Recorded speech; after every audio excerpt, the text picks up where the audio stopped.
Hello again! In this Roblox Studio video, we're going to review a little bit about the Explorer window and cover a bit of how to organize the parts of your game better. I'm going to open up a base plate template here.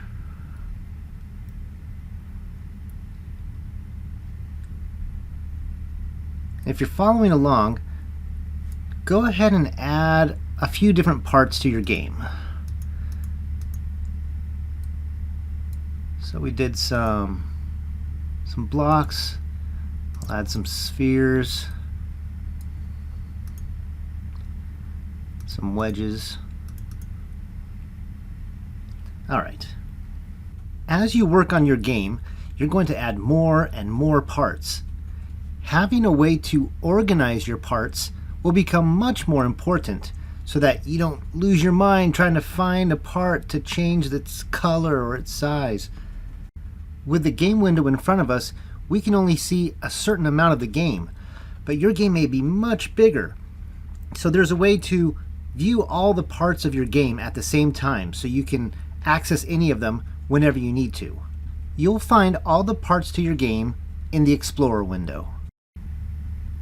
With Roblox Studio open, if you notice on the right-hand side here, the Explorer window should be open. If you don't see your Explorer window here, then go up to the View tab.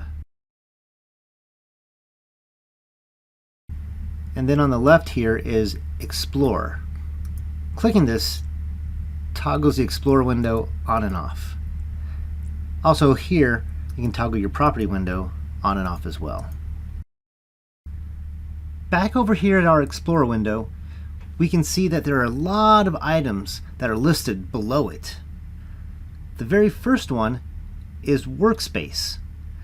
Now, Workspace is kind of the main area of your game, where all the stuff that you're going to create falls underneath here. You can see that all the parts I added to the game are listed here below the Workspace. Let's look at what else falls underneath Workspace. Here we see Camera. Camera is the view a player has when they play your game. Next is Terrain. Terrain is just that. It's the ground. It's the mountains and rivers, the hills, any lava. It's the landscape and environment of your game. Watch for a future video in which we go over how to generate terrain for your game. Below terrain is spawn location. And spawn location is just that. In this template, it came with a spawn location. So if you want to make any changes to the properties of your spawn location, this is where you would find it, within the Explorer window. Next we have baseplate. And baseplate is the flooring that you see right here in the game. A game doesn't have to have a baseplate. It's up to you whether or not to include it.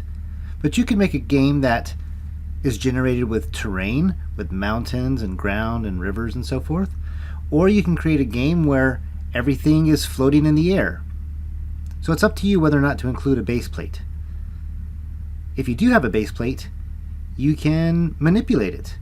So I can select the baseplate, hit delete, and bam. Baseplate is gone. Now I'll bring it back by pressing Ctrl Z.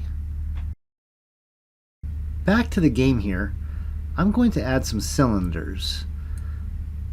So here we go. Now we have a variety of blocks, spheres, cylinders, and wedges. If we look over in the Explorer window, all of those parts that I added are listed here underneath the Workspace. But there's something unique. If I click on a block, over in the Explorer window, it's called Part. If I click on a sphere, over in the Explorer window, it's called Part. If I click on a cylinder, it's called Part. But for whatever reason, a wedge under the Explorer window is called a wedge. Why Roblox chose this naming scheme for their parts, I don't know. But it's an interesting little tidbit to know. What I want you to realize is when you add parts in the game, they also show up in the Explorer window. You may not realize it, but we have an organizational problem with our game. Right now we only have about a dozen parts in our game, and you can see them in the Explorer window. But if you had a bigger game, there'll be even more parts in your Explorer window. It's hard to distinguish one part from another when they all have the same name. We need to organize and group these parts together by some method. If you had built a house, you might group all the house pieces together. If you had built a car, you might group all the car pieces together. The most straightforward way to do this organization is to create folders. So I will create folders and organize the folders according to the shapes of these parts. In the Explorer window, let's move our cursor up to Workspace. Click on the plus that's next to Workspace, and in the window that appears, click on Folder. And there we have a new folder in our Explorer window. We're going to rename this folder. Left-click the folder, then right-click on it. Drop down a little bit and left-click on Rename.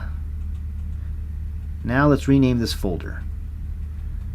I'll name this first folder Blocks. Now let's select our blocks. Left-click and drag a square to select the blocks. They're highlighted in the Explorer window. Right-click on the blue area and select Cut. Then move our cursor up to the new folder. Left-click on the folder, right-click, and select Paste Into. Left-click Paste Into, and the rectangle parts now appear inside of the Blocks folder. If you notice, there's a little arrow next to our folder. We can click that arrow to show and hide the parts that are inside of the folder. Now let's go ahead and make another folder for our next group. Click the plus next to Workspace, select Folder, and let's rename our folder. Right-click on Folder, select Rename, and I'll name it Spheres. Left-click and drag around all the spheres. They're highlighted now in the Explorer window. Right-click on the blue area, left-click on Cut, right-click on the Spheres folder, and left-click onto Paste Into. And now all of our sphere parts are within the Spheres folder. We're getting more organized. And let's go ahead and hide those parts and create another folder. Click on the plus, left-click on Folder, give the folder a new name. I'll call this folder Cylinders.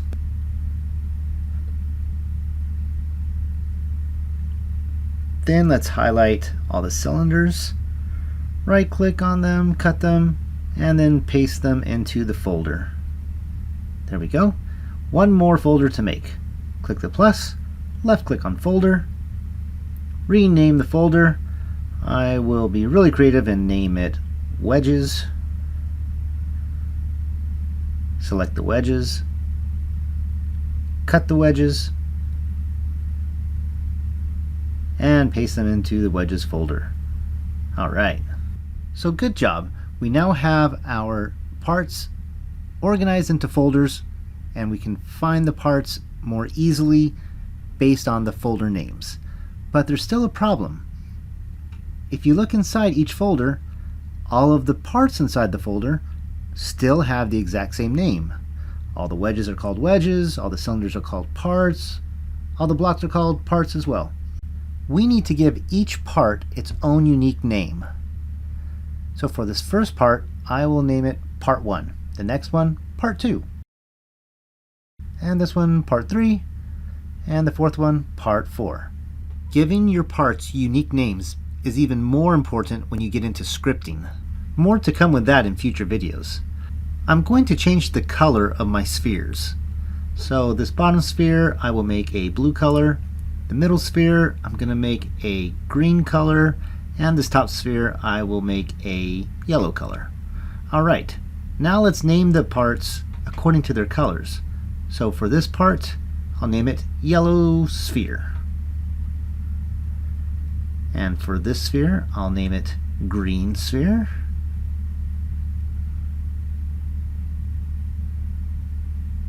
Too many E's. And the last part, I'll name it blue sphere. So the name is more representative of what the part is or what the part does. Now for the wedges folder, I'm just going to get real simple. I'm going to name this first one 1, this next one 2, and the third wedge 3. Easy enough. For the cylinders, you can go ahead and name them according to whatever naming scheme you like.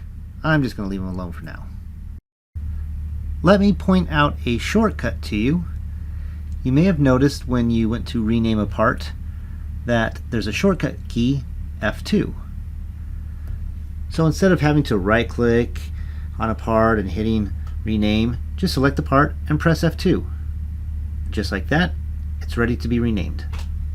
One more important piece of advice when renaming your parts.